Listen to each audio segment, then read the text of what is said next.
Tampok na ulat ngayong gabi, naging kontrobersyal ang pagdinig sa korte matapos naman magwala at humagulgol sa pag-iyak si Pangulong Kuting Jr.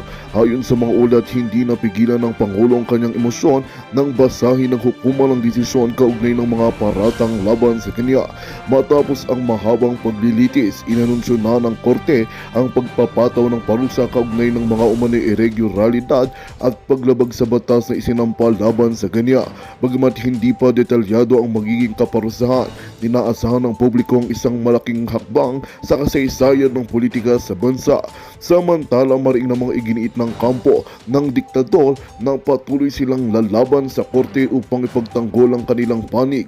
Patuloy ang pagtutok ng publiko sa magiging kahihinatnan ng kasong ito na maaring magkaroon ng malaking epekto sa kasalukuyang administrasyon.